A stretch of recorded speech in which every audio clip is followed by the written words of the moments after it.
क्या विषय था, थोड़ा सा बता दो। कल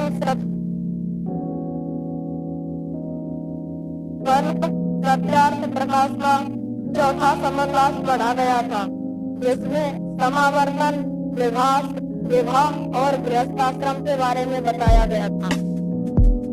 अब आगे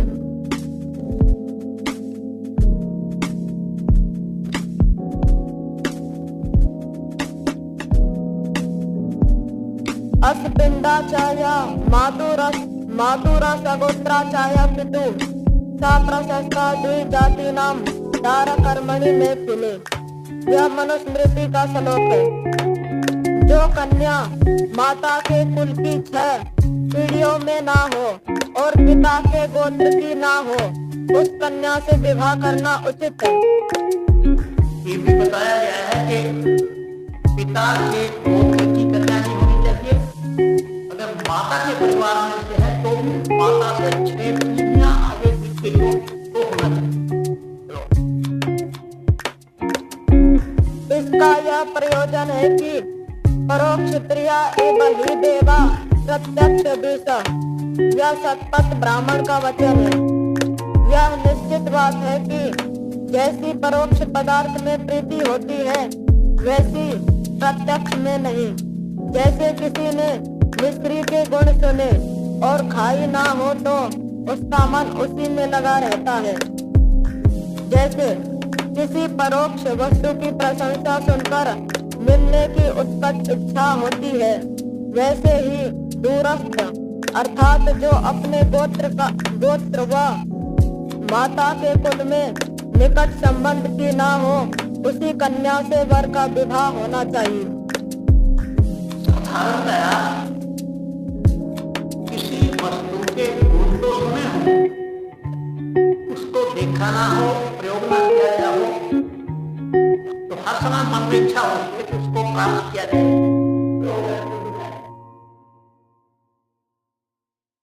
इसी तरह से विवाह के बारे में स्वामी जी ने बताया कि जिसको पहले देखा सुना जाना है, कई बार अवस्था के कारण एक दूसरे के समय दोष दिखाई नहीं देते, केवल गुण दिखाई देते। लेकिन जब संबंध बन जाता है उसके बाद उल्टा हो जाता है। जो पहले गुण होता है वही दोष बन जाता है।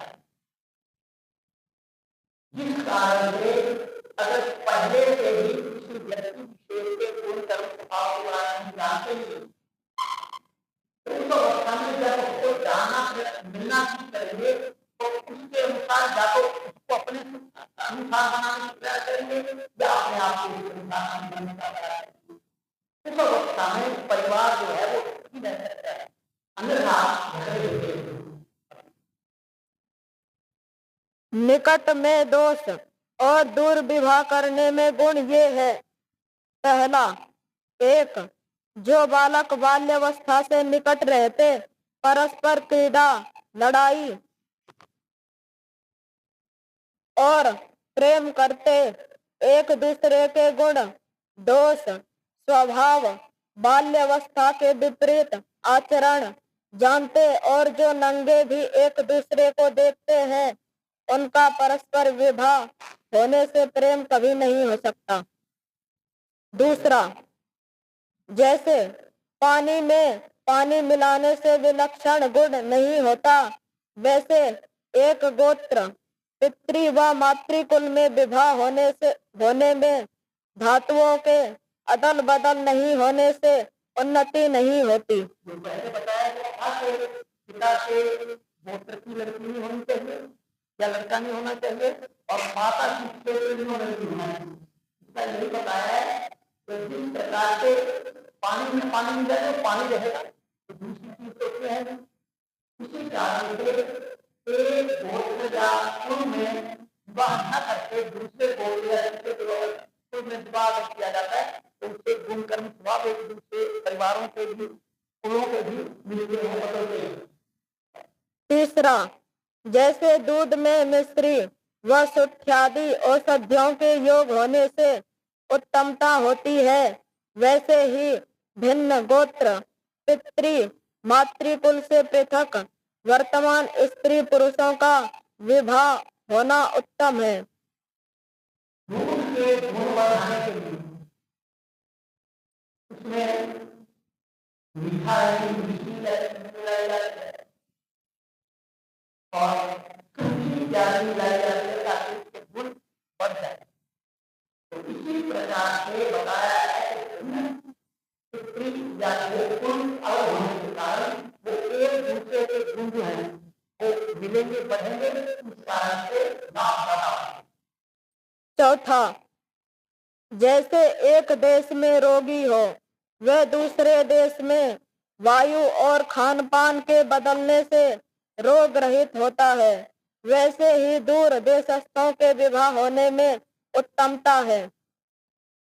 लोग ऐसे होते हैं जिन रोगियों के ऊपर दी जाने वाली प्रयोग जाने वाली तो उनको वातावरण बदलने के लिए भेजा जाता है, दूसरी जगह पर भेजा जाता है। आधार टीबी का रोग जो है अब तो इनकी औषधियां पर्याप्त मात्रा में मिलती है, इस कारण नहीं होती है, लेकिन आपको 50 वर्ष पहले जो है टीबी के रोगियों को पहाड़ी इलाके में भेजा जाता है। इस कारण से आम के ऊपर वायु ज्यादा शुद्ध होता है। अब शहरों के अंदर पर्यावरण दूषित होगा, इसलिए इतनी कठिनाई हो रही है। इसी कारण से उन रोगियों को विशेष वहाँ स्थान बने हुए होते थे, वहाँ रहने के लिए भेजा जाता था। इस कारण से उन स्थानों पर जाकर के वही औषधियां ज्यादा प्रभावकारी हो जाती। पांचवा, निकट संबंध करने में एक दूसरे के निकट होने में सुख दुख का भान और विरोध होना भी संभव है, दूर देशस्थों में नहीं। और दूर दरस्थों के विवाह में दूर दूर प्रेम की डोरी लंबी बढ़ जाती है, निकटस्थ विवाह में नहीं। ये बताया है कि साधारणतया जिसके बारे में हम ज्यादा नहीं जानते उसको जानने का प्रयास करेंगे, जिसके बारे में सब कुछ पहले से जानते हैं तो कोई विशेषता तो नहीं। इस कारण से आगे आएगा कि विवाह जो है हमेशा ज्यादा से ज्यादा दूर स्थान का होना चाहिए। लेकिन गुणों के साथ साथ आगे उसका लाभ बताया जाएगा। छठा, दूर दूर देश के वर्तमान और पदार्थों की प्राप्ति भी दूर संबंध होने में सहजता से हो सकती है, निकट विवाह होने में नहीं। अलग अलग स्थानों का वातावरण अलग है, इसी कारण से उन स्थानों के ऊपर अन्य इत्यादि पदार्थों की उत्पत्ति भिन्न भिन्न होती है। अब ये ड्राई फ्रूट सेब इत्यादि जो है या अखरोट बादाम काजू वगैरह हैं, जिस वातावरण में होते हैं वो उसी वातावरण में होते हैं, दूसरे वातावरण में नहीं। इस कारण से दूर अगर संबंध बनता है तो आते जाते समय अपने स्थान की चीजें वहां के लिए लेके जाएंगे, वहां से आने वाला वहां से लेके आएगा, जिस कारण से नए नए पदार्थों का भी ज्ञान होता है। इसी कारण से संबंध जो है वो दूर का ही होना चाहिए, उससे लाभ होंगे और अगर नजदीक होकर उससे हानियां होंगी वो आप कहते हैं।